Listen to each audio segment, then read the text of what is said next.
If you work in quality control at a candy factory, you know strict safety regulations come with the job. It's why you partner with Grainger. Grainger helps you find the high-quality and compliant products your business needs to inspect, detect, and help correct issues. And the sweetest part is, everyone gets a product that's as safe to eat as it is delicious.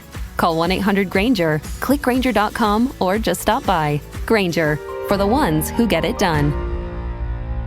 I've got lunch with Ott and Hanny on 104.5 ESPN, Baton Rouge. What the hell's going on out here? Now, here's Jimmy Ott and Charles Hannegriff. Yeah, for some reason or another, you sound a little taller on radio. Is it live? Is it live? Is it live? From Roca Pizzeria, Government Street here in Mid-City. Welcome to the Wednesday edition of Live at Lunch, 104.5 ESPN Baton Rouge. Charles Hannegriff along with Jimmy Ott. Jordan Kitchens back in the studio. Randy McCabe with us today. Scott Rabelais from The Advocate will be with us. Scott's a busy guy these days. He's covering LSU women's basketball, LSU gymnastics. Fun, and busy for him now. And the Zurich. Yeah, today's the Zurich Media Day, so he's down there covering that. He's counting down the days to Augusta. That's rapidly approaching. So he'll be with us. Wes Reynolds with us as well. Speaking of golf. Consensus golf picks. Yeah, we'll have golf picks from him. We got LSU Pro Day going on over at the facility. The runs and jumps and the measurements started about an hour ago. And so we'll be getting some of those results to you as we go along during the show today. LSU got working out today. Zy Alexander, Major Burns, Will Campbell, Garrett Dellinger, Miles Frazier, Emory Jones, Savion Jones, Kyron Lacey, Gio Paez, Greg Penn, Blake Oschendorf, Slade Roy, Parashan, Braden Swinson, Mason Taylor, Josh Williams. So 16 in all participants at Pro Day. But Will's in sweats, kind of like. Yeah, he's not. Are they measuring him or? They did all that at the combine. I think so, he's there to smile and wave. Really, so this is mostly for the non-combine guys. Yeah, yeah. But he was just on live with the SEC Network people and stuff like that. Yeah, so. you know the deal. Once you get a good time in there, you let it go. If you don't have a time that you're pleased with at the combine, you can run again. Like Jarvis Landry. You know when Jarvis Landry kind of pulled a groin up at the combine, he ran again at LSU Pro Day and ran a far superior time at that. Sometimes you get that stuff. Not all of these guys were invited to the combine. So most schools track is a little bit quicker.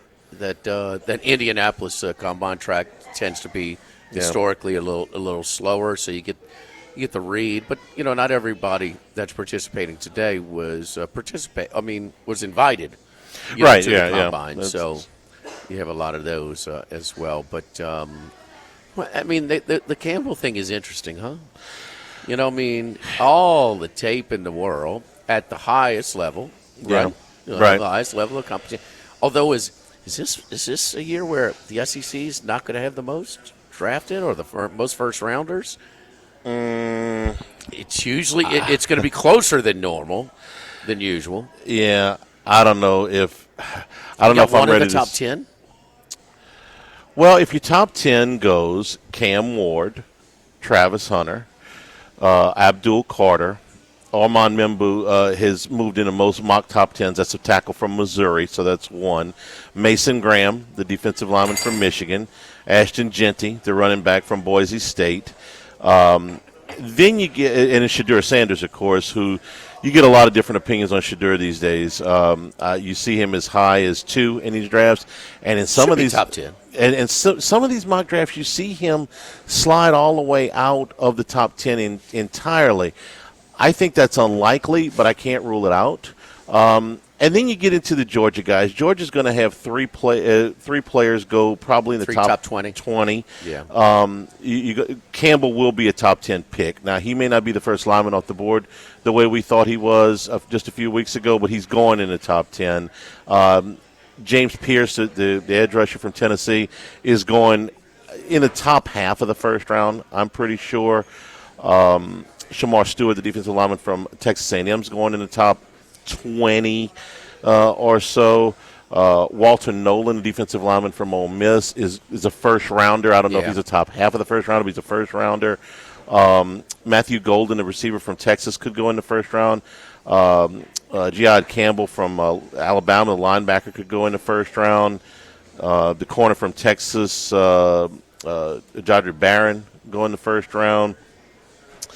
The safety from South Carolina, Emin Worry, is definitely going in the first round, probably in the second half of the first round. So it's going to be close. I'll tell you one that give me your, you'll excuse the pun, your dart throw on Jackson Dart.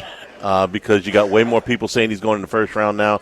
Even in the top half of the first round, really, you really did. Quarterback climbs. Quarterbacks climb. Shocking, right? It's Never, unbelievable. Never happens. You know my deal on Jackson Dart. Yeah. I think he's okay. But and look, it's not just me. If you read any type of a lot of draft analysis, they know that Kiffin, puts him in position to make some really easy throws.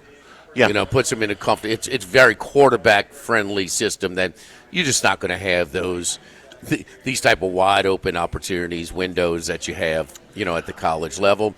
And I think he's capable, Charlie, but with the amount of starts that he had, and it's funny, this is one of his better first 2.5, 3 quarters, and absolutely his worst quarter, and worst quarter with so much on the line down in Gainesville.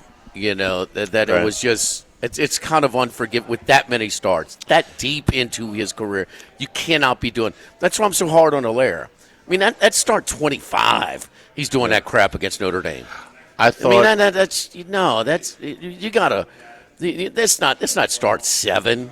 Right. Something like that. You and I took a field trip yesterday, so we were listening. A great field trip. We took a great field trip yesterday. Max finally turned me on to something. What's that? He finally turned me on to something. Well, I got. Why did you know if it was this Bruley, Gautreau, Pierre Pard store? No, that thing is a little slice of MMA home cook outdoor chef heaven. Okay. Oh, it's got every little gadget. You probably put me on something. The Pierre Parts store is great. Isn't it great? Yes. It's an iconic institution. It's historic, but I mean, it was. I got me a new crawfish net, because Charlie, not everybody. I go on and on. Not everybody. I mean, I got a new gumbo pot. You got an igniter? No, the igniter. That's with the egg. I got my egg cover, the whole thing. You can't get an egg without the igniter. I mean, it's a little slice of heaven. It's for you home chefs, outdoor cooks, tailgate cooks. So on the way back from our field trip, we were listening to Matt's show. We listened to AFR, and Matt Miller, the draft expert from ESPN, I thought he had a good comment about Jackson Dart. He said, there's some first-round tape on Jackson Dart if you want to find it. There are times where he looks like – that's the way I took it. There are times where you can see him look like a first-round quarterback and times where he doesn't. He's not a can't miss. He's not a slam dunk, but he's intriguing. I kind of look at it like if I took Jackson Dart in the first round, I'd be really nervous. If I took Jackson Dart in the second round, I'd be throwing a party. It's my risk reward. No, he's not and you're not going to get him in the second round anymore. He's not a first round slam dunk, but he's probably going to go in the first round. So you're not going to get him in the second round anymore. How many third round grade quarterbacks have gone in the first round in the last 10 years? Oh, a lot. Yeah, a lot. Okay, and I mean, can he be good? Could be. I mean, in this part, he was highly recruited. I mean, part of it is because he has some of the measurables as far as the size and arm strength. He's got, he's got more than capable arm, more than capable size. I'm going to tell you one thing he's not going to do in the pros, but I give him credit for at the college level, and that's going to translate. He's some of the, these quarterbacks, especially from West Coast, he's tough because Kiffin, it's funny how Kiffin and Freeze both ran their quarterbacks about 10 times a game. Design. Yeah. I mean, you'd have some breakdowns, but when it went in, you're going to have enough designs if your quarterback's running the ball 10 times a game. And even your boy like Swag Kelly and all of them. But he would run behind his pads. And he would lower his shoulder. And that's not happening in the NFL. But it does tell you a little bit about his toughness that he may hang in the pocket a little bit Stick more. His nose in there. So it's a different type of toughness that will translate. But I don't know if he always had that. But he sure learned it because he – at Ole Miss and Kiffin's offense, you're going to run it enough. Either learn how to run properly, and sort of lean and sort of deliver a little bit of a blow instead of taking all the blow. He was a better quarterback when he left by far than when he got there, and he was a really highly rated kid. So I give him credit for all of that. I like him. I'd like to have him on my team. I don't want to spend the number 9 pick in the draft on him necessarily, but I like him enough. I do worry about you talk about the quarterbacks going up. When there is quarterback scarcity, these guys tend to go up higher than they should, and there's just not a lot of quarterbacks that are up high on the draft board. I'll give you a couple of examples. You'll get both of these names. One of them's recent. One of them is a little bit further back. Kenny Pickett was the top quarterback in the draft the year that the Steelers took him in the first round. And in a normal year, if Kenny Pickett would have been in last year's draft, he probably would not have gone until the third round. Okay, because of all the quarterbacks. That, but he might have crept up. But maybe. But Kenny Pickett. You don't think Kenny Pickett and Dart are very similar coming out with their grades? I like Dart a little bit better, but Pickett was the top guy in that class. He went. We agree that he went higher than he should have. Sure. Okay. And I'll give you another. Jim Druckenmiller. Now, I'm going back into the 90s now, out of Virginia Tech. I thought he might be better. He was bigger. He was a big huge kid. And he was the number 1 quarterback in that draft, and the Niners took him in the first round. And he ended up not being much of an NFL player at all. Well, it's hard. It's hard. It's very hard. It is a crapshoot. I mean, we've seen first overall picks flame out. I mean, so. But to me, Pickett and Dart are very similar. Dart was in a complete, much more offensively oriented system. Yeah. But if you remember, Pickett can run a little bit too. Yeah, he had the famous play. Oh, they had to change the rule. But he did it. Yeah, he did. So I saw him play last year. Did he look completely dumbfounded when he came in against Washington? No. He sure found his the most talented receiver and wore him out. A.J. Brown. He is an upper half of the league backup quarterback. That's what I think. And that's what I think Dart is too. And if Dart's going to be an upper half of the league backup quarterback, I don't want to use a first-round pick on him. He's got to start if I'm going to use that. I would rather, if I have a choice, risk-reward, I would rather take Kyle McCord in the third round, where I think he'll be available, than Jackson Dart in the first. But it doesn't mean I'm down on Dart completely as a prospect. I like him. It's just I don't know if I like him as much as I have to like him to take him where he's got to go. How many starts at Ole Miss? 3 seasons worth. Okay, but I mean, this is we have learned, have we not, in minor league football, college football, that the more, would Bo Nix be as good as he is if he didn't have the many starts? Absolutely not. Okay, no. And he had 30 starts at Auburn. A guy like Trubisky, a guy like Trubisky, who had 1 year starting. Yeah, and that thing was completely out. I mean, he's got 38? Played in 45 games. 45 games, yeah. I mean, that's an asset. When did Bo Nix become Bo Nix? Was obviously changed schools, but he had over 30 starts at Auburn. I'm almost certain because he was there for 3 years. We're counting everything, Charlie, before he went. I know, but draft. he wasn't. Bo Nix wouldn't have gotten drafted after the Auburn years. If he'd have gone pro after 3 years at Auburn. 34 games at Auburn. 34 games. After 34 starts at Auburn, Bo Nix might have been a 5th-round pick. And so you give him 25 more, and he got there. I mean, Jaden Daniels, how many starts did he have in college? He had 4.5 years of starting. And Jaden Daniels probably started 25 games at Arizona State. He started 3 years, but one was a COVID year, and so another 20. Yeah, the second 25. He had 6 games that COVID year. Was it 5 or 6 games? I thought it was 4 because remember Pac-12 got started real late. But anyway, it was about 25, 26, 28 games at Arizona State and another 25 over 50 at LSU. Starts. 50 starts. He wasn't ready after 25 starts, but he was damn sure ready after 50. And so they how many total? He had 29 at Arizona State and 26 at 55. LSU. Yeah. Okay. Sammy Hagar. Charlie just got back from Cabo. By the way, I Jimmy, can't drive. You respect It's a good which club, mock by the way. drafter most? The of all? guy that actually drew a check. Daniel Jeremiah? Yes. 14 of 32 SEC. In this Oh, is that first many? round mock Okay. draft, yeah. So He has a how lot many of top 10? 3 are Texas.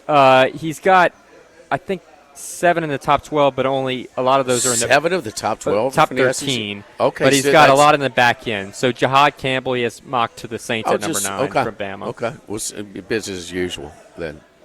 Yeah.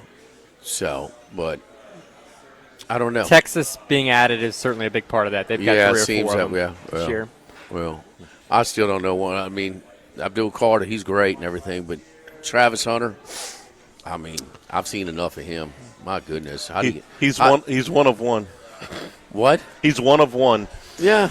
Nobody. I mean, Even Dion didn't play that much I offensive do have a defense in theory college. about that. There's been, the reporters say, wait, Shador didn't strike me as this, and they're trying to come, and then Dion saying they're stacking a deck, or maybe there's some hate going on with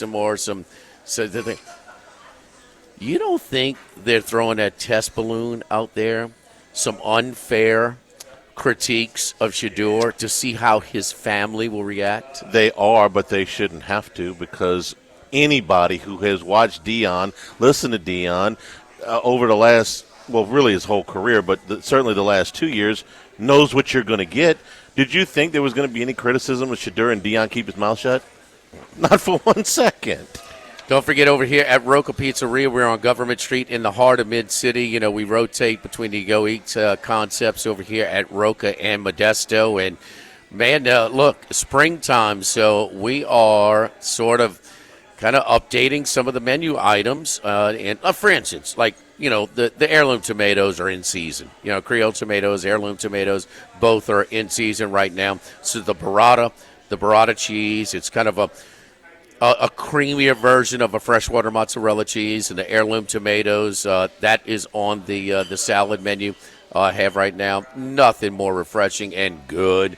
I mean, really, really good stuff. I highly suggest. We're doing hummus over here right now, house-made hummus with the olive salad and herb salt flatbread, chicken parmesan, standard Italian dish, but a new menu item over here and selling like crazy here at Roca. So, and then we've got sort of shifted our pasta salad. Charlie, you've had all of us, Max, we've all had the pasta salad. We like split a pizza and have a little split of the pasta salad. But the old pastas, we had a pasta salad here, but we're kind of converting it a little bit, going from a pesto vinaigrette to more of a citrus vinaigrette. So for the spring season, so we have altered our pasta salad and also doing a penne pasta over here as well. We have a sensation salad of old Baton Rouge tradition, so our own version of our sensation salad. Salumi board. Salumi is the Italian charcuterie, okay? Not only have we updated, and we constantly update it seasonally, but we lowered the price as well, where everything is going up. Not the salumi boards over here, because we're proud of them and we want to see more of them go out. So come check out.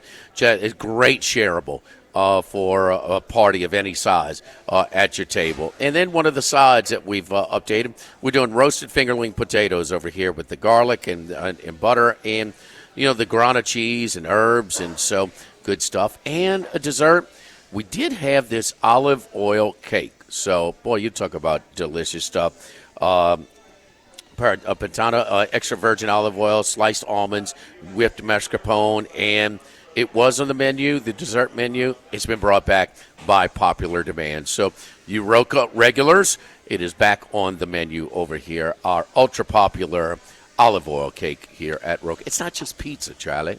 Live at Roca, live at lunch, 104.5 ESPN Baton Rouge. Live at lunch with Ott and Hanny from Roca Pizzeria on Government Street on 104.5 ESPN, Baton Rouge. Remember, you can always get the show on demand, LouisianaSports.net, 1045ESPN.com. New Handycast that we dropped on Monday. LSU Baseball, me, Doug Thompson, and Dan Canaveri. You can get that on YouTube at Handycast. So they're still doing the linemen are running right now. The backs just finished up about 10 minutes ago their verticals. Josh Williams had a 42-inch vertical. That's good. It would have been number 2 at the combine, period, regardless of position, and number 3 as a running back at any combine. So that's I like Josh Williams, nice player, but I didn't expect that one. It's not like 40 times too, where you can, there's a slower track and things like that. It's the exact same thing as they do. I mean, you're a little bit more familiar territory, but I mean, it's as respected as if you would do it at Indianapolis. And think why, I'm a big believer in verticals. Vertical in the standing broad jump to measure explosion. Yeah. I mean, it just so where he may lack a little bit in that 40 time. You see why maybe he was as productive as a back as he was at the highest level of college football. Josh Williams will go into your camp. He'll bust his butt every single day. He'll play every special teams you need him to play. He'll go get a hard yard. He can catch a football. Look, he is not a dynamic back. I mean, I'm not saying that, he's, Saquon Barkley or anything. But he'll give you an honest day's work for whatever you ask him to do. Pro days today at LSU. Guess where else they're having pro day today? There's a joke to be made here. Ohio State. So the joke is that the Saints sent the entire contingent to Ohio State and sent nobody to LSU. That's an old bad joke. That's not true, because they draft so many players from Ohio State and not anybody from LSU. But both of those schools are having their pro days today, along with Pitt and Virginia Tech. Let me double back for a second on the Will Campbell thing. I don't think that exists anymore. What's that? I don't think it's that. There was some bad blood there before, because Benson had a bad experience in Baton Rouge. Right. During the Katrina thing. Oh, it was bad. It was, and so I think that they, I think Ohio State's been good for the Saints on a hit. Listen, if they're gonna, I've always suspected that LSU had a deep mole somewhere in the campus in Columbus. Somebody, maybe it's a trainer, maybe it's a manager, it's somebody on staff, whoever their Sam Nader is, that gives them what they consider reliable information, because just about all of those Ohio State guys that that the Saints have drafted have been good players. I mean, they've had a great success rate. You're going to go, pigeonhole a school. It's not Tennessee Tech. It's Ohio State. I got no problem with them being up there. I just was making a joke. Will Campbell, this is when you get the over-analysis. After 3 years of good tape, you're getting the short arms theory. 32 and 5/8. It measured 33 today. 30. So maybe his arms grew in 3/8 of an inch since. Yeah, the humidity stretches out your arms, Charlie. Everybody knows your that. fingers are longer. His wingspan. What if you eat crawfish? Don't your fingers kind of shrink a little bit? Your nails or whatever. Your fingertips shrink. If you eat maybe went in the cold in Indianapolis. He kind of shriveled up a little 33-inch arm up from 32 and 5/8, but his wingspan dropped an eighth of an inch from 77 and 3/8 to 77 and 2/8. Shrinkage. I'll stay away from that one, please. For comparison, I went back and checked Andrew Whitworth's measurements from the combine, because he's probably the most similar comp to Campbell. 3 year, full-time starter at LSU, left tackle. They're roughly the same height, 6'6", 6'7". Whitworth was a 35-inch arm at the combine the year he came out. It's noteworthy because Whitworth spent most of his first 2 years at guard in the NFL before he moved to a full-time tackle. That. And there's no reason that Campbell can't start at tackle as a rookie, but if they wanted to start him at guard just to see, it's not like that path hasn't been taken before and you don't turn into a dominant tackle. Whitworth did.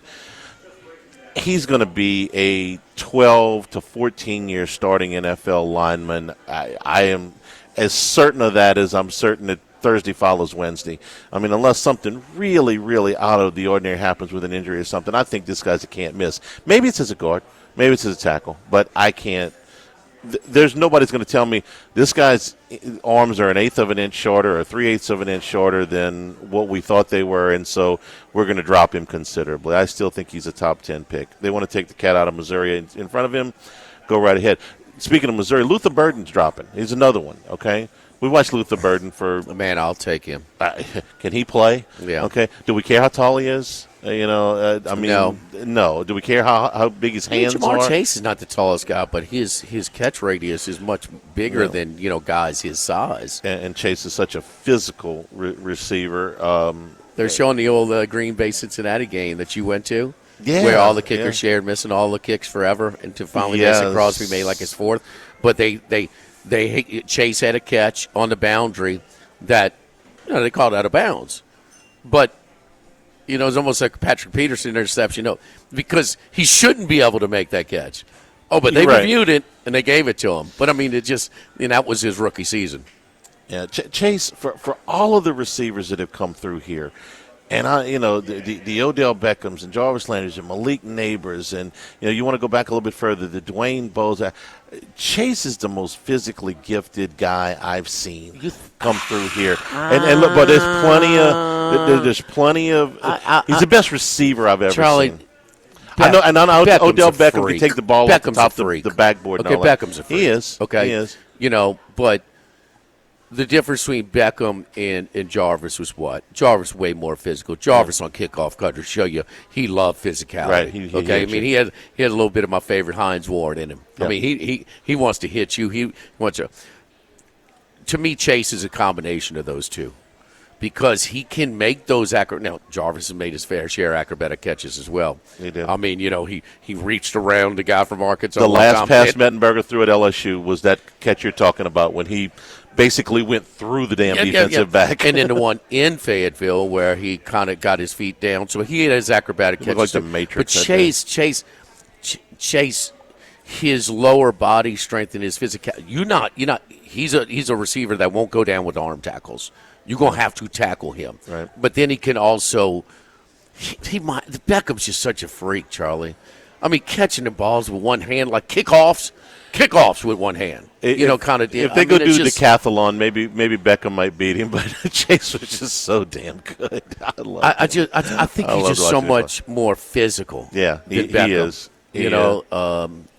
I don't know, but you can't miss. We're splitting hairs, but the Charlie Beckham's one of the most gifted athletes. Yes, he is. That's ever played in the NFL. He's done some things that just nobody can do, and I don't want to just. He's done enough of them. These not just one play against Dallas his rookie year. So. No, go watch this YouTube video. Watch him dunk a basketball, and ask me how many receivers in the NFL could do that like that. It's a pretty short list. Don't forget our friends over at Legacy Title. Chad Reynolds and Legacy Title for all of your real estate closings. 296-0060. Full-service title company servicing all of South Louisiana. Fast, friendly, professional service is what you get when you call 296-0060. Ashley Donald, Mariana Haynes, Adrian Galata, Michael Platt, Natalie, and Bradford Smith. Buying, building, refinancing. Nobody chooses but you. Choose Chad Reynolds, Legacy Title, 296-0060. Live at Roca, live at lunch, 104.5 ESPN Baton Rouge. Live at lunch. A little field trip down to the Thibodeau store yesterday. Jimmy Ott was blown away at the Cajun Cookware. Cajun Cookware is legit. Let me tell you something. It took me an hour to get him out of there. He wouldn't stop shopping, wouldn't stop buying stuff at the Thibodeau store yesterday. That whole Cajun Cookware spot, the whole big green egg cooker section, and all of the extras that you can get with that. There is no doubt, Charlie. And, man, like the McWare. I picked up a new McWare, gumbo and stew stove top, pot. So we can do that, but all your outdoor cooking, tailgate cooking, the Cajun classic, cast iron cookware, terrific stuff. Cast iron oyster grill, where you do your char grilled oysters on your grill. You got that. All of your green egg accessories. You got the outdoor burners. They come with single, double, or triple, burners for. Just tailgating or or it's person. I felt like I was with the Jambalaya Festival, with all the different size burners and jambalaya pots. Great line of everything for crawfish boils, including the fleur-de-lis outdoors. And think about it, they've got different sizes, pots, and everything that I'm describing, and all different price points. So exactly what you want. You want to go all in with super duper big, but you don't need it. So they've got a great selection and at both of the stores. It's turkey cookers, for your deep fried turkeys. So and I even picked up a new crawfish net, because not all the women and children like their crawfish as spicy as mine, Charlie. It's good enough for one tray of crawfish. Boom, you do that. It's great, man. Cajun cookware, specialty cookware shipped right to your door online. It's doitbest.com/Thibodeau store.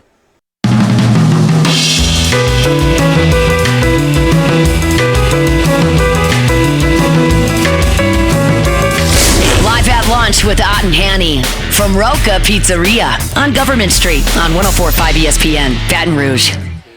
And we return here at Roca Pizzeria. We're also brought to you by Coastal Capital Advisors, your full-service financial planners when it comes to retirement. No two situations are alike, so let Coastal Capital Advisors work with you, as well as your business partners, your legal team, tax professionals, to make sure all of your retirement goals are achieved. Coastal Capital Advisors will work for you, and I know for sure because they have worked for me, developing that lifetime plan. So no matter what your age or your financial situation, they will develop a plan for you. Contact Philip Fontenot and his staff, 337-981-1376, or online, coastalcapitaladv.com. Advisory services provided by New Age Advisors, member FINRA SIPC. Let's bring in Randy McKay right now. Randy, how did you fare? You're hot on Thursday, not so much on Friday with some of the releases that we shared with our audience. 9-1 on Thursday. This was a different type of tournament. A lot of the sort of the underdogs from the smaller conferences did not fare as well overall as usual, and gets us into the is Cinderella dead? Might not be dead, but life's a lot tougher for Cinderella in the current landscape of college basketball. Yeah, kind of an anomaly for me. A hot start, and then I had a bad Friday, and pretty much a break-even tournament for me so far. So, just kind of got to adjust. Maybe some of these portal issue things are cutting into the mid-majors here, where maybe some of them dog numbers aren't so good. And, maybe you got to adjust and, maybe look at some of the favorites. But that being said, we move on to the Sweet 16, and I see a couple dogs I like. How can it not be tougher? How can it not be, scary? Now, listen, McNeese State, they won. They were 12 seed. That was typical. Well, we just a little bit more familiar. I don't think we were completely shocked that McNeese State beat Clemson, and then the rest. It's funny how I listen to some other handicappers around this is not your typical mid-major Hoosiers type of roster. Well, that's not what Will Wade's going to do. But the other one that could have hit, and it maybe should have hit, was UC San Diego. And we knew they were the number one covering team. They're playing a very small conference. Probably wouldn't have gotten in, even with that gaudy record. But, if they would have won. But, man, all the others, like Akron is won, 15-1 and won that conference tournament. You got a lot of these 28-30 win teams that weren't even competitive. Bryant was competitive for a half against Michigan State. It got blown out. Where do you put Colorado State? Because they were Colorado State's Mountain West Conference. So New Mexico won also. I'm not. The Mountain West Conference is now like maybe with the Big East. That might be a stretch, but they're pretty good, Charlie. They had a lousy record in the tournament, but they had a lot of teams that historically piled a lot of wins up. But Randy Clayton Jr., first team All-American at Georgia. He came from Iona. Janai Broom, first team All-American, probably be national player runner-up. He came from Morehead State. Sears at Alabama. He came from Ohio. You just can't lose these guys without having some sort of effect.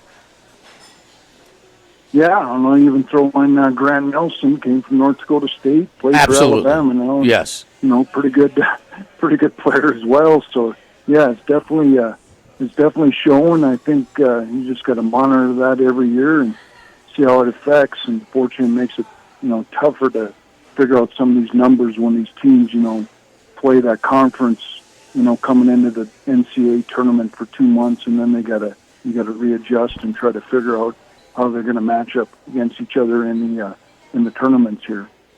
So why haven't we seen a similar effect, Charlie? You too, but in football, because in theory, you should. I mean, the rich should get richer.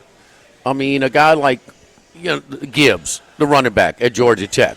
Yeah. And he goes to Alabama, and bam! That's to be that heavy payroll type of program where you could just go cherry pick, guys at weaker programs. You are seeing it, Jimmy. I think the difference is Ohio State doesn't play Colorado State in football in December or January, the way these teams play at the end of the season. So that you can see it, okay? But the SEC and Ohio State have the biggest payrolls. Yeah. I mean, we didn't see that on the SEC this year. No, but it wasn't at the expense of the mid-majors. It was at the expense of the Big Ten mostly. The Big Ten had more teams up at the top. I still think that there's the gap is widening between the Sun Belts and the SECs than it was before. But the Sun Belts never could compete in football with the big boys. Okay, it's different in basketball as far as that's concerned. You can't.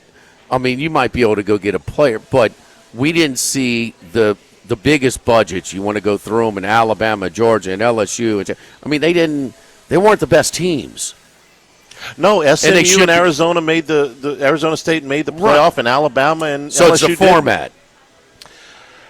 In that case, maybe it was, yeah, because Alabama would have been favored against Randy, those your teams. Thoughts?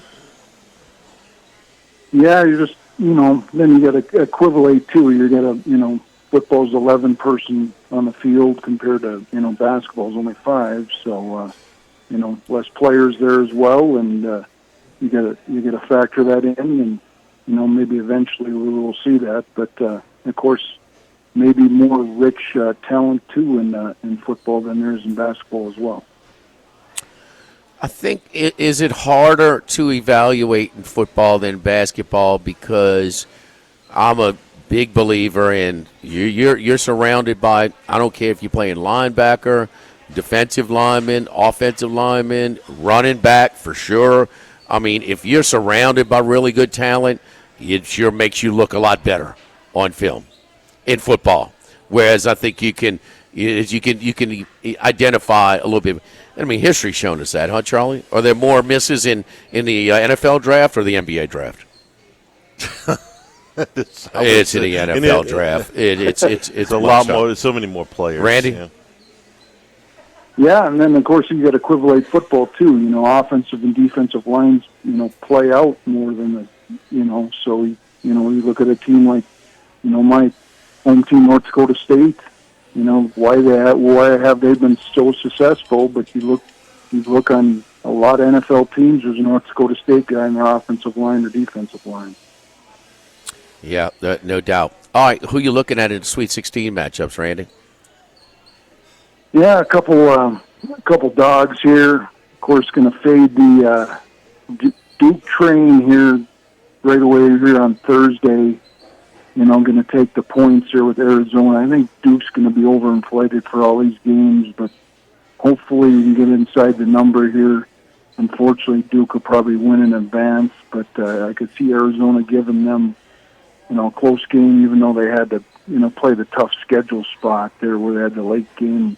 I don't know where the NCAA comes up with these scheduling, but they had to play the late game there on Sunday and then come back and play this game here on Thursday, across the country. So a little bit of a tough spot, but they've seen each other before, and like Arizona here getting the points. Oh, they will be inflated. That doesn't mean Duke won't. Yeah. They won't cover. It's just, I mean, one thing about it, they are big public. I mean, they were, and the betting public certainly shifted as well. The betting public will bet the dogs. Will bet those obscure mid-majors. That's what they've done historically and done pretty well over the years. But they got it handed, especially on Friday.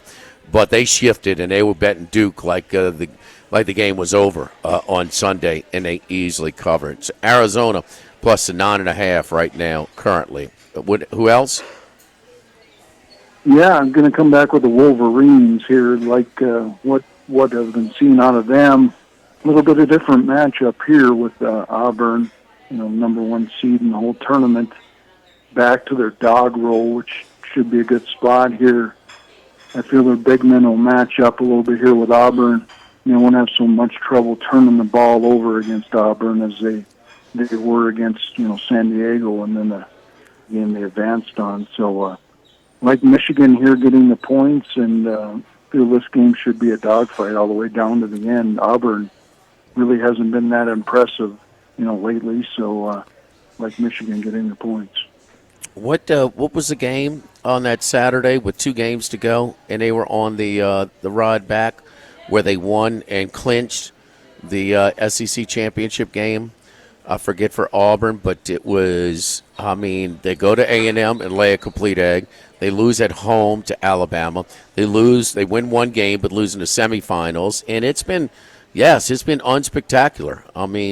Now they managed to win and cover against Creighton, but they were down at half in that matchup as well. I thought the freshman coming off the bench, Pettiford, was outstanding in the Creighton game. But Michigan, and look, Charlie, so Michigan A&M.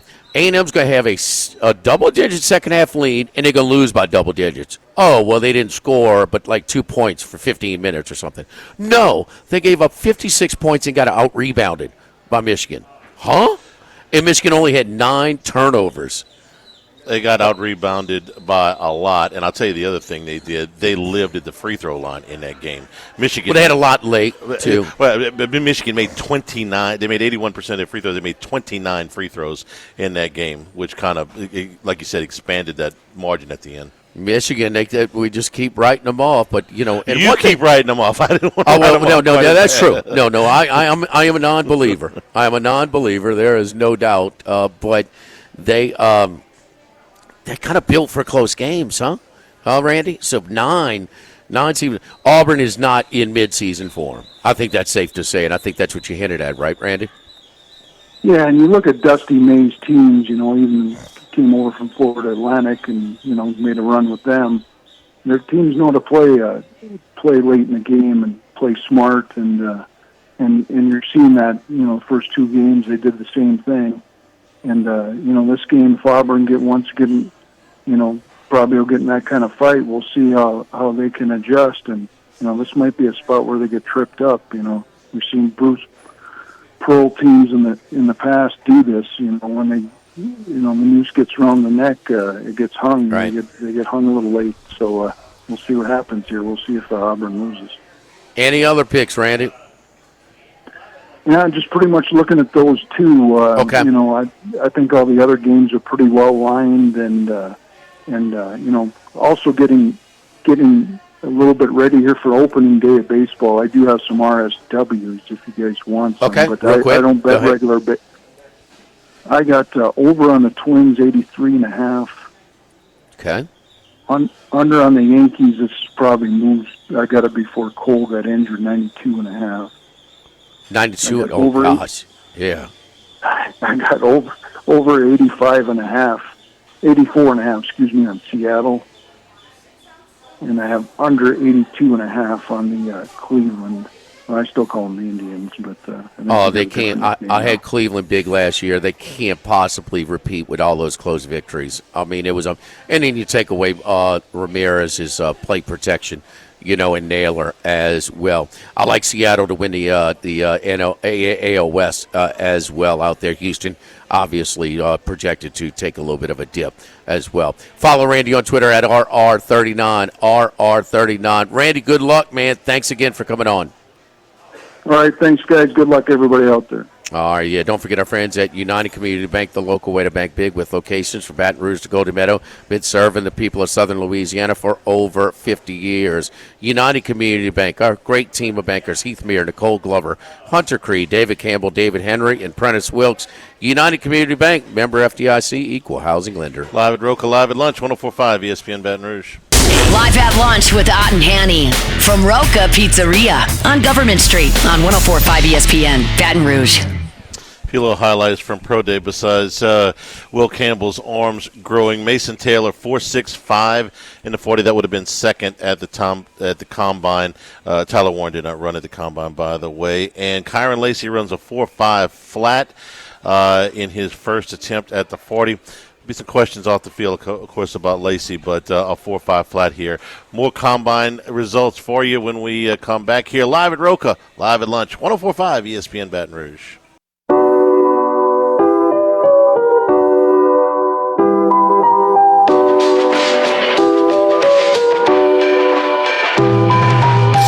Live at lunch with Ott and Hanny from Roca Pizzeria on Government Street on 104.5 ESPN Baton Rouge. Back here at Roca, Government Street at Mid-City, where they got some Lenten specials here, too. Jimmy? Lenten specials like the lump crab arancini, corn and lump crab risotto with the Calabrian chili aioli, the gremolata, then the tamburo nero, that's right, wild-caught black drum, orzo, aglio olio, Charlie Char broccolini, lemon butter sauce served with the side of sensation. So that's available for Lent. Also, we're doing some house-smoked wings right now here with the 6 wings, choice of spicy bomba, Calabrian chili, or garlic chimichurri sauce, served with house-made ranch or blue cheese vinaigrette. In addition to our new spring menu items as well, lots of things going on over here at Roca, including the return of the ultra-popular olive oil cake that was taken off of the menu. It's back by popular demand. Bringing in Scott Rabelais from The Advocate, who is down at the Zurich Media Days today. Rab, how you doing?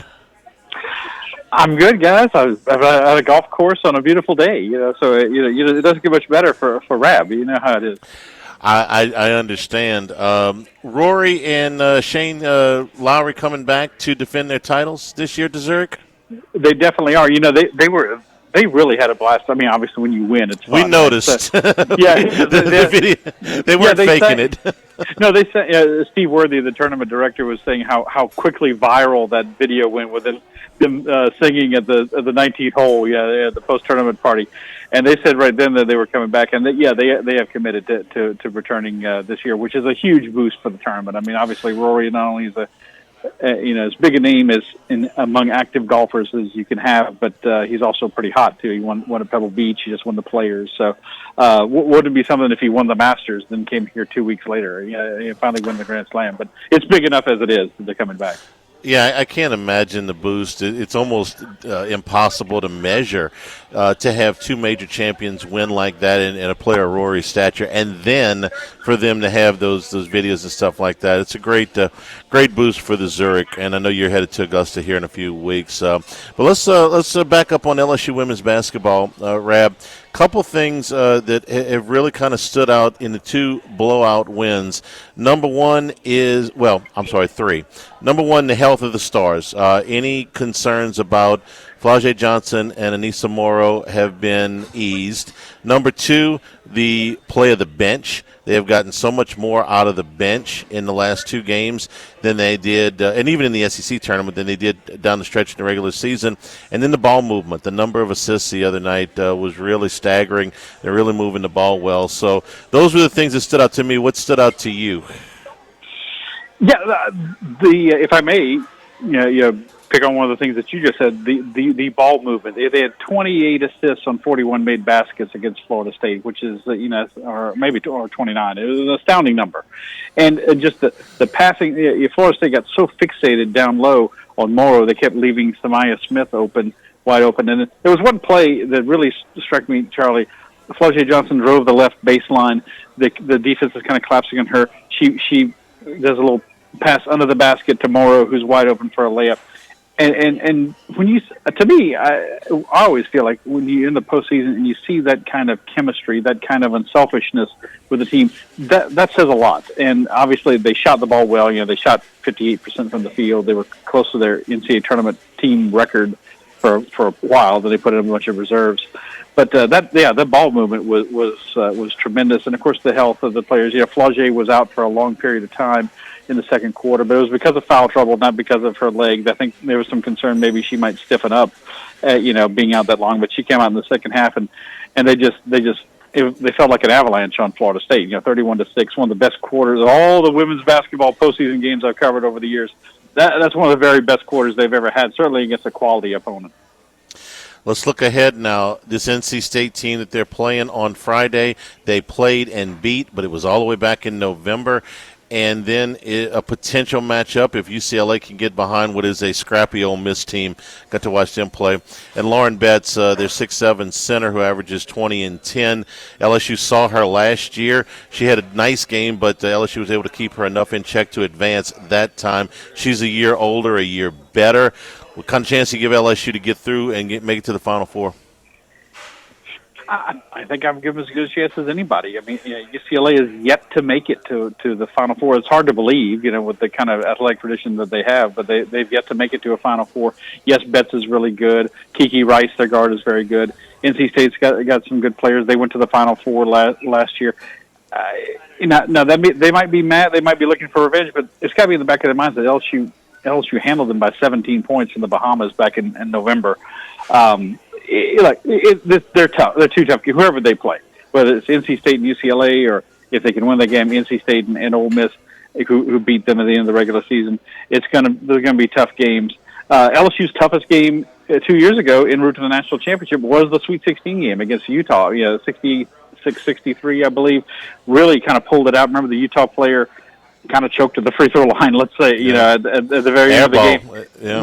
Yeah, and they pulled it out. So it's but I think they're on par with those teams, especially the way they've played right now. Only the second team, Charlie, in NCAA women's tournament history to have back-to-back 100-point games in the tournament. The other was Long Beach State, believe it or not, way back in 1988. So they're playing really great right now. Obviously, the level of difficulty goes up every game, from here on. But I don't think NC State or UCLA is that thrilled to look at LSU's box scores and see how well they played. You're up close for the Mulkey factor. I don't have to go through her record or her resume, but it doesn't matter whether she's jousting with a reporter as she had to do last year, or she's line dancing, like she was the other night in the PMAC. She's as good as it gets, Scott. Why? Give me something that maybe the general public doesn't get to see covering her up close. Why is she so good at this time of year? Nothing escapes her eye. The attention to detail is just amazing. I asked Bob Starkey a very similar question when he came to work for her. Former Sue Gunner assistant, Dale Brown assistant, Pokey Chapman assistant, took LSU to the Final Four when Pokey resigned in 2007. And Sue Gunner was a Hall of Fame coach. Dale Brown was a Hall of Fame coach. I said, Bob, what is it about her? He said, she is just so focused, and just everything is important. Every detail is important, and I think she's really good at getting her teams to build throughout the year. You think early in the year, where they're not playing a very tough non-conference schedule usually, other than the NC State game this year. That's certainly their toughest game, and then you get into conference play, and South Carolina's great, and Texas was great this year, but at the end of the year, they got 30 wins. They're in the Sweet 16 again for her for the 18th time, 17th time for LSU. It's just remarkable. And I just think it's just every little detail is important to her. And from the way the program is run, the way it's supported, the way the players play and train and compete, I just think it's rare. Obviously, it's very, very rare. And it reminds me of people I've covered in my career. And she can be demanding. She can be tough to deal with at times, like Skip Bertman was at times when he was the coach, like Nick Saban was. These are the very best coaches I've covered in 30-plus years of covering LSU, and they all have very similar traits, and this is one of them, is that attention to detail. Yes. No doubt she's driven, she's knowledgeable, she's focused. But the thing I like, Charlie, this time of the year is her team is not going to be fazed by the stage. Not happening. Yep. And I think that's something that, Skip was really, and the previous.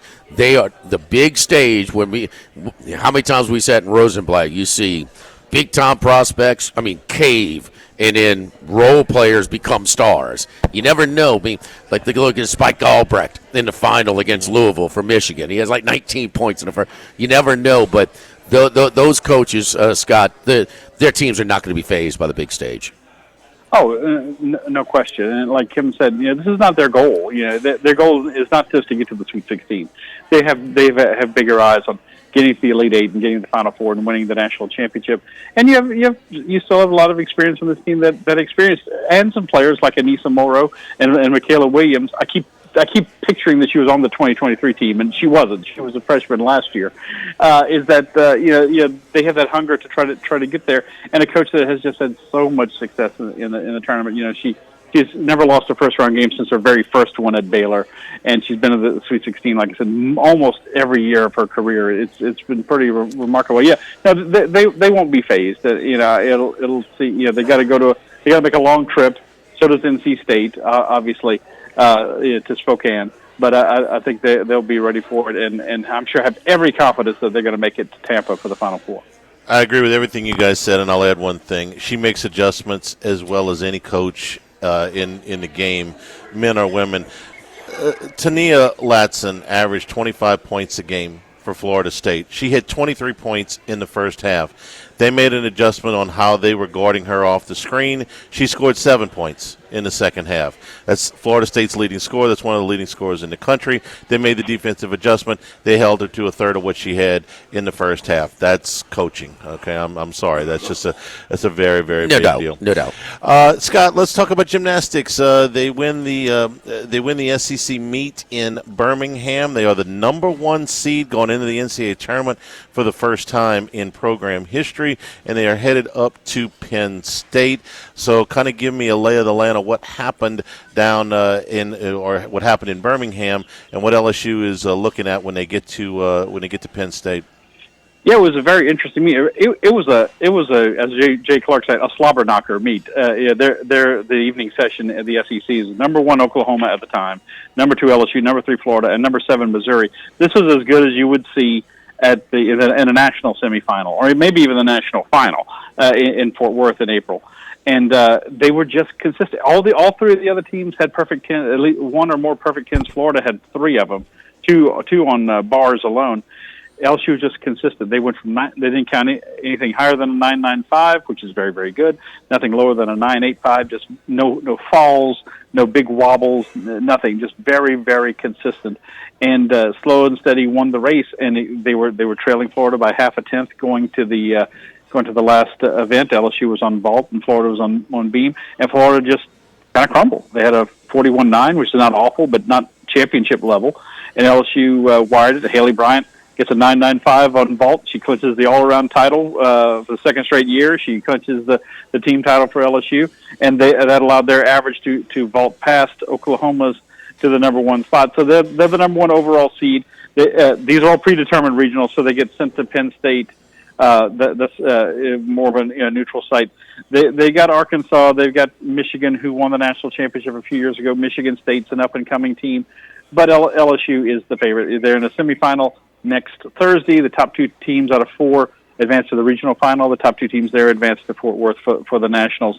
And obviously, every expectation that LSU will be there. There's a couple of gymnasts they'd like to have healthier. They'd like to get KJ Johnson on floor. They may get Connor McLean on floor potentially, but those would be the big ones. And by the way, SEC Gymnastics Awards just came out. Kaylin Chio was named Freshman of the Year. No surprise, she was Freshman of the Week 9 times. Haley Bryant, Kaylin Chio, Aaliyah Finnegan, and Connor McLean were all SEC performers. So congratulations to them.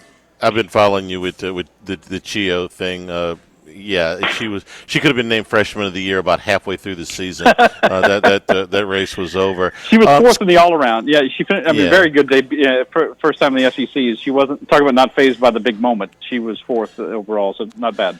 Scott, last question. You said they're the favorite up at Penn State. They're the number 1 seed, so obviously they're the favorite. Do you consider them the favorites? They beat Oklahoma in Baton Rouge. Oklahoma beat them in a quad meet earlier in the year, and then in Oklahoma City, and then LSU came out ahead in Birmingham. Oklahoma's got this deep tradition. LSU beat them last year. It seems like they've made up some ground on them. Do you consider LSU the favorite over Oklahoma overall? You personally? They beat Florida in Baton Rouge. They beat Oklahoma 2 out of 3 times. those are the three teams most likely to win it. I think UCLA with Jordan Childs, who was the U.S. Olympian last year, could sneak up and have a great score. Florida had the best score in the country, but yeah, I think LSU has been of late the better team. Oklahoma probably was more consistent over the whole season, but the last few meets LSU has just been wiring it. A 198-2 in Birmingham, a 198-2 the week before in Auburn. If they're somewhere in that range at nationals, they would be very hard to beat. So, and of course they have the confidence and experience, and they think they can do it, and they just look like they're, so many other gymnasts are peaking right now. So yeah, they certainly can. Obviously, you look at the top three SEC teams and say they're the favorite. Any one of those teams could win. You wouldn't be surprised. Florida always seems to kind of falter in the big meets somehow. I think it's LSU or OU, maybe UCLA thrown in, but I think at the end of the day, I think LSU certainly can prevail, and I would say they're the favorite at this point. I have to say that. Scott, have a safe trip back from New Orleans, and we'll talk to you next week when hopefully we're talking about the women in the Final Four. We'll talk to you then. Thanks, guys. Thank you. All right.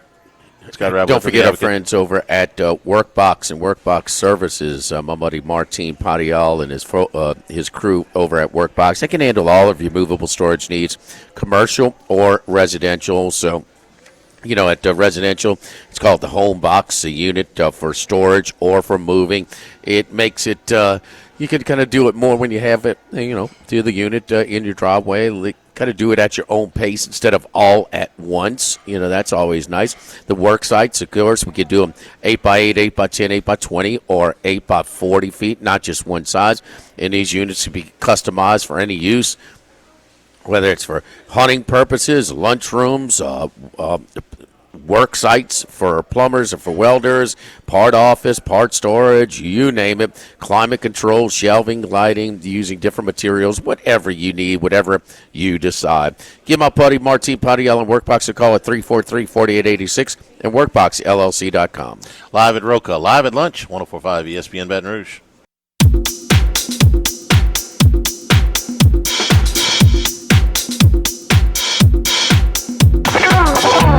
From east, north to south, but we're heading west. It's Wes Reynolds from VSiN. All right, let's talk to Wes out in Las Vegas right now, as we do each and every Wednesday. Wes, how was your March Madness? Mom got a little roughed up. I'm kind of on the public side the first couple of days. I gravitate to some of these obscure dogs, and boy, it got a little bloody on Friday. Yeah, round two was much better for me than round one. Thursday was actually my bad day. Just, sometimes when you get in a car during the day and you have that one that goes against you, it puts you a little on tilt, and one loss becomes 2 and 3 and 4 losses. And that's what happened to me actually in the Clemson-McNeese State total, where I have the under, and I don't have the best of the number, but you got one team that scores 13 points in the first half. You're thinking, okay, they're not going to get 90 in the second half in this game. Sure as hell they did. And, that compounds with other losers. And then just, made a couple bad sides. And you can do that. Momentum is an absolute thing, in a big day like any day in March Madness. Playing Georgia, which was an absolutely horrible bet against Gonzaga. So Friday, small loser. Thursday, big loser. Saturday, small winner. And then Sunday was actually probably my best day, that second round of 32. It was just, the Grand Canyons, Bryant's, none of them, some of these were just, they weren't even competitive. And listen, we're paying attention. And the Cinderella may not be dead, but damn, she got a tougher road these days. I mean, you just can't pull. Look at the stars in college basketball, whether it's Clayton Jr. from Iona at Florida, Sears from Ohio to Bama, Broome from Morehead State to Auburn, Nelson from North Dakota State to Alabama. I mean, there's cherry picking these guys. And, UC San Diego, they could have won a game or two, no doubt. McNeese State, well, we're going to put a roster together no matter what, but I just don't – it's going to be tougher. We may have to reevaluate just this obscure dog in these first round games, moving forward? It is going to be more difficult because this whole thing is new in terms of the portal and the NIL. Like, we're only a couple years into this thing. What we haven't seen is we haven't seen some kids at power programs go transfer down yet. Because, you're going to get less NIL at kind of like a middle major type program. But are we going to see more things like Drake this year? Now, Drake did win the game against Missouri, made the second round, where you're getting Division II or NAIA or low major to mid major transferring up, where it's going to ground stronger, and time's gonna tell on that. Like, I don't think it's necessarily dead, but it is a little bit unfortunate. We don't want 6 double-digit seeds in the Sweet 16, and maybe chaos every 5 to 10 years, but we don't want that. But we also don't want where Arkansas is your freaking Cinderella right now. Arkansas, the 10th seed. Arkansas, other than Duke, might be one of the most talented teams left in this tournament. And they're the only team with a double-digit seed, so go figure. Well, one of the big stories the whole season, and now with the Sweet 16, is the SEC. Well, why is the SEC? Well, they're coaching too, but their payrolls, okay? And, their player payrolls, and the number one SEC payroll is Arkansas this year. So, yes, Calipari's always been a Cinderella, huh, Wes? I mean, always. Yeah. well, he does better when he has little expectations, because that was one I did get right on Saturday over St. John's, and it was more of a play against St. John's, but all of a sudden he got discounted. It's like, well, he's in the tournament, and whatnot, but he's got all McDonald's All-Americans, and he was able to flip a team. That's why I say to people that are worried when you see like 3 or 4 kids transfer out of a program in a day or two, don't clutch your pearls just yet, because we look at this Sweet 16 and turned over their whole roster, basically. So did Kentucky under Mark Pope. So did Arkansas under Cal. There's only one team, Purdue, that returned basically everybody that is playing now from last year's team. So that's just the way it is now. You got to turn them over. It's like turning tables at a restaurant. Get them in, get them out. That's what you're doing here.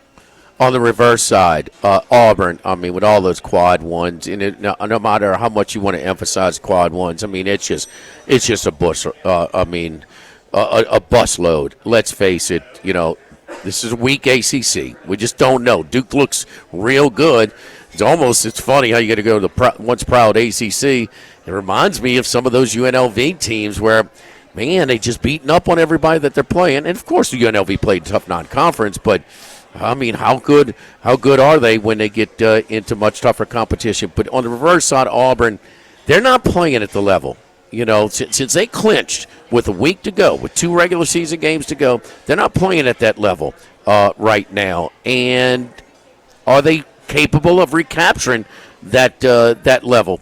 West moving forward now we're in the Sweet 16, because that number looks a little bit high. That's maybe a number that would have been posted a month ago, but I'm not so sure right now. Yeah, I was fortunate with Auburn on Saturday that they barely covered against Creighton, because Creighton hit like 9 threes in the first half. I probably won't lay it with Auburn. I actually lean the under at that game at 154.5. And Michigan is finding ways. Michigan is absolutely finding ways. Who would have thought that they would have out-rebounded Texas Tech, even though Michigan has 2 7-footers? It's like, Texas A&M. It's like nobody out-rebounds Texas A&M.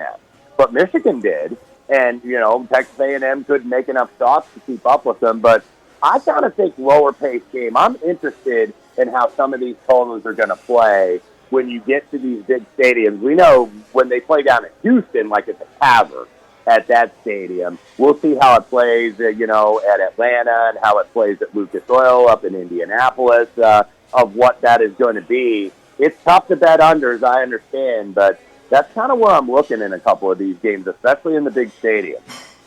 Who do you like in these 8 matchups over Thursday and Friday? Yeah, I took BYU plus 5.5 against Alabama. I think Alabama, St. Mary's actually, if you look at the game, that was a lot more competitive than I think the final score indicated, and St. Mary's just couldn't make any shots. BYU, we know, can make shots. They showed that against Wisconsin. They showed that against VCU. They can live at the line. They lived at the line against VCU, whereas I thought BYU might have had a chance to get knocked out in the first round. So we're going to get fireworks. What is this, the highest total since 1995, I believe, at now 175. So I like how BYU has been playing down the stretch here. I took the 5.5 with these guys. I'm not really looking to fade Duke anytime soon, even though that number is now up to 9.5. I think that they're the best team in the tournament, and they should be the favorite. Arkansas, I'm waiting on if McMillan's going to play for Texas Tech. If he doesn't go, I think that this is go time on Arkansas. I think they got the talent to compete with anybody, so we'll likely be on them. And then going to Friday, if there's one favorite I do like, it's Houston. 7.5, 8 against Purdue. I just think this is a tough matchup. Fletcher Lawyer is being kind of held together with duct tape right now. He's hurt. Braden Smith, who was the Big Ten Player of the Year, and deservedly so. If you watched him in the first two games against High Point and against the State, he turned the ball over a lot. And now you're stepping up in class against maybe the best defensive team in the country in Houston. I think Houston might have the smallest cheering section in Indy, but they might be the loudest because I think they're the best team there, and I think they roll over Purdue, and I also like that game under. Texas Children's Houston Open. Before we get into your picks and your breakdown, I understand that maybe Scheffler here is back in his home state, but say your power ratings. Just of course, have matchups and where they're playing and which game, what style to suit the different golfers. But how close do you have Scheffler and McIlroy? Closer than the odds board does at plus 350 for Scotty and about 7-1 for Rory. I would still make Scotty the favorite in the matchup as the market does. I think minus 140, minus 145 is fair, considering Scotty's been the runner-up on this course at Memorial Park twice. Rory's never played here. You always, when you see it up, you want to win when you're that level of player. But I think Rory, this is a little bit of a fine-tuning trip for him. I really do. Wanted to get a start before Augusta. Memorial Park, they make it kind of similar to Augusta in the fact that you got wide fairways and you don't have a lot of hazards, and then you got some tricky greens. So that's what they're going to do here. So I think Scotty should be the favorite, but I'm not betting either of the top two this week on an outright at all. Who are you looking at, Wes? Yeah, I went with Minwoo Lee at 35-1, and he's getting a little bit popular. Not won yet on the PGA Tour. He's obviously an established player, but 4 top 20s last 6 starts. Top 16 in the field for all the short game, putting around the green, scrambling. He's a big hitter who sprays it all over the place off the tee, but you can get away with that here because there's not a lot of thick rough and there's not a lot of water hazards. There's barely any bunkers. I think there's only 21 on the entire course because this is a municipal course in Houston. So a lot of the public, I think you get in on this course for about a $40 green fee. So they don't want it to be too hard for the public. So Minwoo Lee, also Davis Thompson at the same price. Driving the ball pretty well, top 10 in the field for total driving and strokes gain off the tee. Also in scrambling, got a putt a little bit better. And then a couple speculative ones in the mid-50s. Taylor Pendrith, who has been awful with the putter of late, even though he did gain 6 strokes with the Players. But third off the tee, 7 for total driving on the tour. And also another guy hadn't played very well to start this year, but maybe this is where he's going to show. Sahith Theegala, 55-1. 1 top 20 and 9 starts this season. But top 10 on tour for total birdies. Just, I don't think he's going to get hurt off the tee, and that's going to help him. Same with Max Grazerman, who can get around 70-1, who's top 10 here in this event. And that was really his first good finish of the year, which led him to be top 50 in the FedEx Cup at the end of the year. And then we'll go a couple triple digits here. Nikolai Højgaard, 105-1. Missed the cut last week. I think this is a better course for him. Top 6 approach in this field. And then I'm going to go back to Aldrich Potgieter, who we got hurt on at the Mexico Open. Who's in that Pot Man? Let's go. Yeah, the Pot Man back. Hopefully, there's no trees to bounce off where he's being opposed like last time. He missed 3 cuts in a row, by the way, in Florida. So he's not coming in on great form, but it's not a positional driving course. It favors the big hitters, and who's number one in distance on the tour is Pot Man at 150-1. And then a guy who's pretty much up there on distance, Stephen Fitz, at 175-1. He's a rookie. on the tour, played at Georgia Southern, won on the Korn Ferry last year, very good off the tee, think that he could go well. So that's what you want to do. If you're playing these triple-digit guys, look at the guys that are the bombers. Kind of what we saw last year with Alejandro Tosti. Remember, he was right in the mix last year before we eventually hit the winner with Stephen Yeager after Scotty missed that 4-footer on 18 that would have made it to a playoff. Very good stuff. Very good stuff. Wes Reynolds won at Wes Reynolds won. Let's get another winner here in golf. Wes, good luck. Sweet 16 and golf this weekend. We'll talk to you next week, buddy. You bet, guys. Same to you. Thanks for having me. All right. And we ask you to remember about Total Maintenance, AC and heating, generators, electricity, plumbing, Total Maintenance, your one-stop sales and service shop for all of these things. One of South Louisiana's oldest and largest AC and heating companies. Get that unit service now. Their slogan's always been service today, every day. So when you call today, you get service today. Don't get caught having to go to sleep hot. Total Maintenance expanded into New Orleans, so they got full staffs in both New Orleans and Baton Rouge. Authorized dealer for Carrier, American Standard, Daikin, and Rheem AC units. Generac and Cummings generators for all your electrical and plumbing needs as well. In Baton Rouge, it's 480-1000. In New Orleans, 841-3300. Service today, every day at Total Maintenance. Live at Roca, live at lunch, 104.5 ESPN Baton Rouge.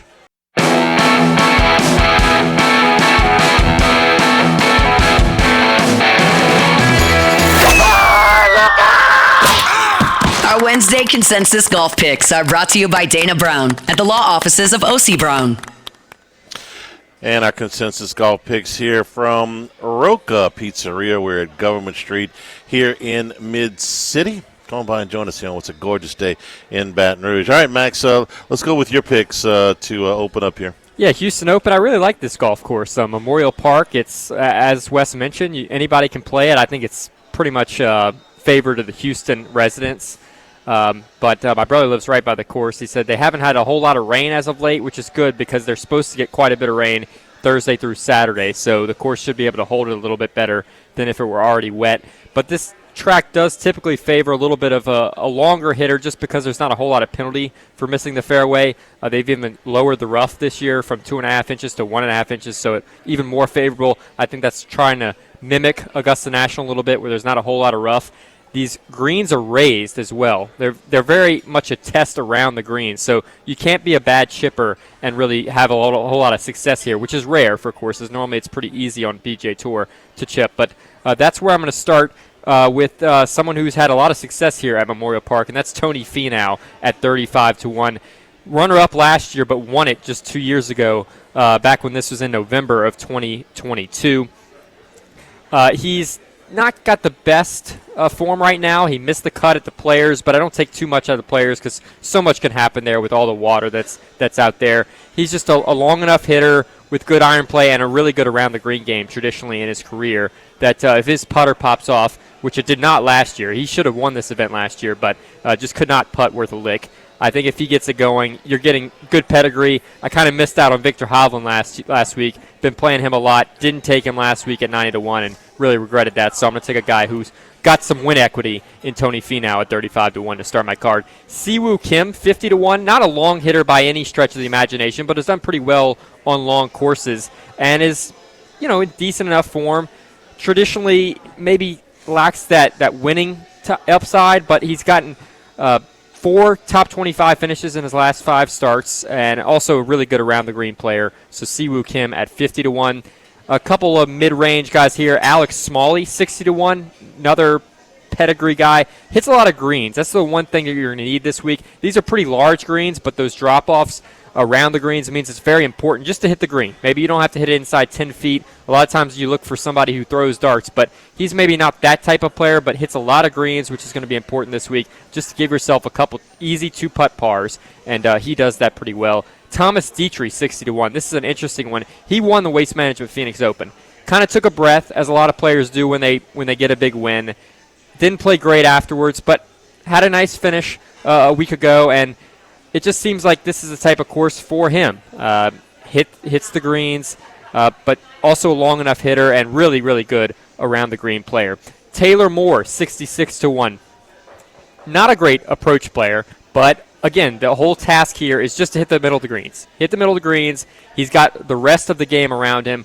really good around the green player, 23rd in the field and around the green the last 24 rounds, and also a long enough hitter to make it work here. Harris English, 101. I mentioned Dietrich, somebody who has won here recently, and now you're getting good odds on him. Harris English is 100-1, and he just won at Torrey Pines. I mean, that's a pretty tough golf course. He's traditionally a very good long course hitter. The yardage to par is among the highest it is on the PGA Tour.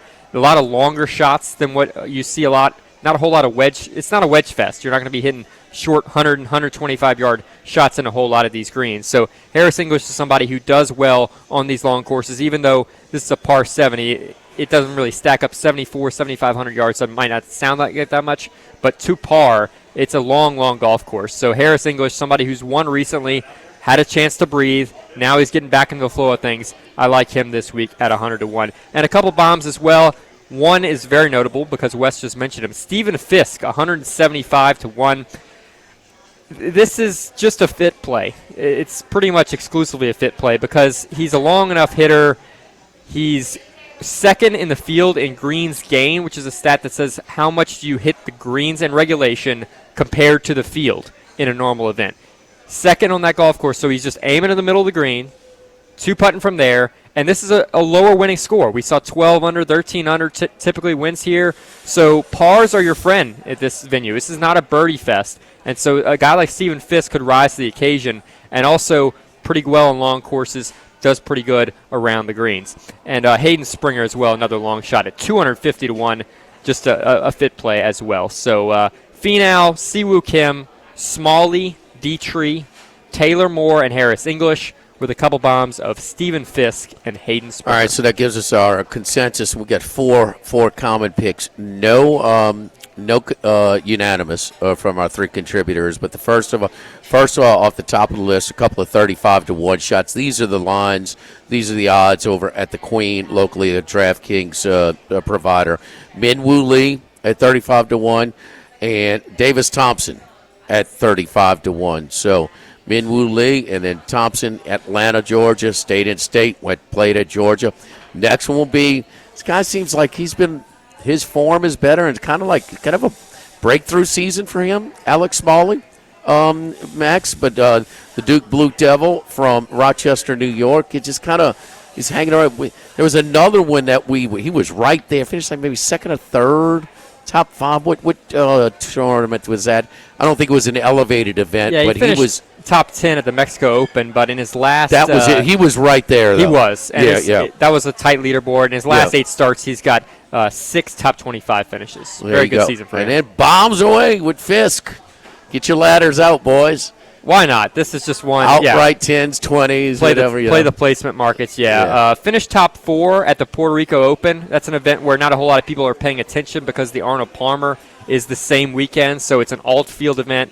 Not a great field in that, but showed that he can at least compete at some level in the PGA Tour. And last week at the Valspar, finished a respectable top 30 finish. There you go. So our consensus again, Min Woo Lee, Davis Thompson, Alex Smalley, and then Stephen Fisk, F-I-S-K, like Carlton. All right, there you go. So anyway, our Consensus Golf Report brought to you by our Consensus Golf Picks brought to you by Dana Brown at the law offices of O.C. Brown, your law firm for a lifetime. So dedicated to protecting your rights, fighting for the justice that you deserve. So whatever issues, personal injury, criminal defense, DWI, estate plannings, our great team of attorneys, Dana Brown, Susan Brown, Chris Perrette, Jacqueline Champagne, David Connican, free consultation.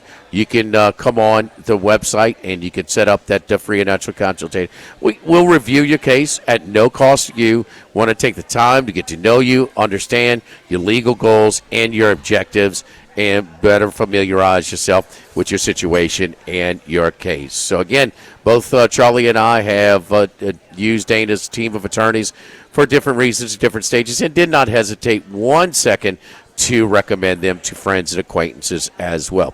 Dana Brown at the law offices of O.C. Brown, your law firm for a lifetime, 343-1111 at ocbrown.com. Live at Roca, live at lunch. We'll be back to wrap things up as they are finishing up Pro Day at LSU as well. 104.5 ESPN Baton Rouge.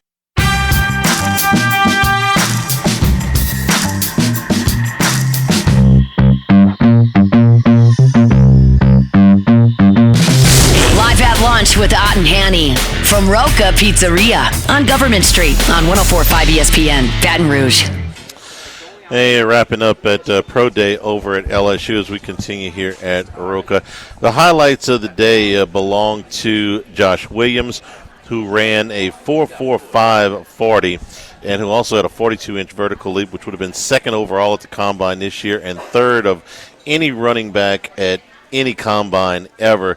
Josh Williams couldn't have showed up and had a better performance today. The other really nice number was Mason Taylor's 40 time, which was 4.65. That would have been second. That would have been second at the Combine.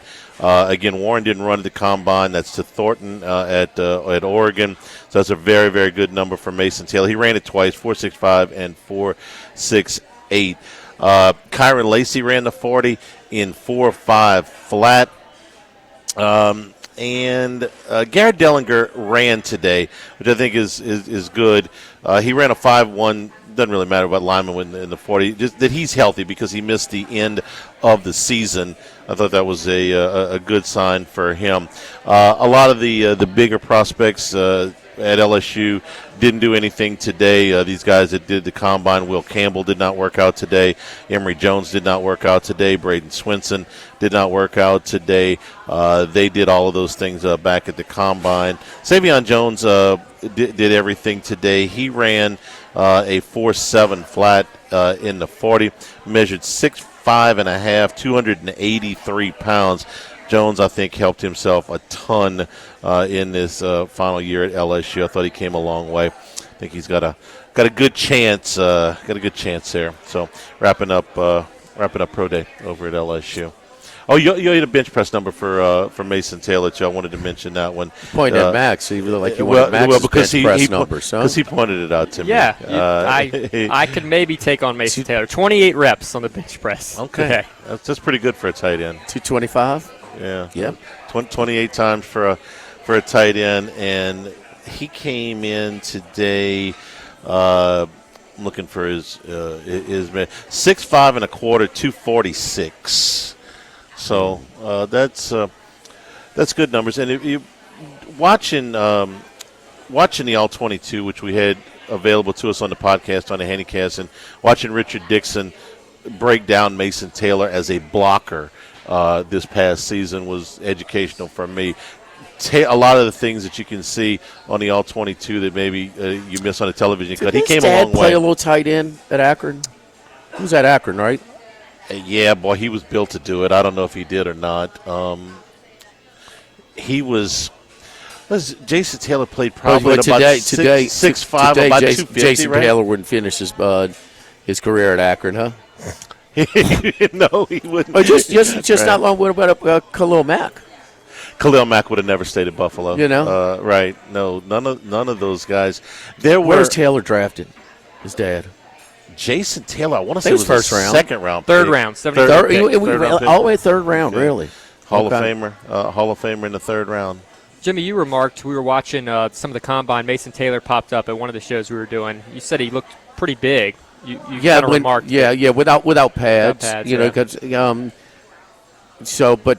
I love his instincts, and that's why I asked, because he really secures the ball and gets up the field while he does it. No, he's going to have a very nice career. So his blocking has improved. Yeah, that's good. Sure. Thanks to the folks here at Roca Pizzeria. Tomorrow we are at Sammy's Grill on Old Perkins Road near Airline Highway. For Max, for Jimmy, Jordan back in the studio. I'm Charles Hanniger saying thank you and good afternoon. Stay tuned for Hunt Palmer on 104.5 ESPN Baton Rouge.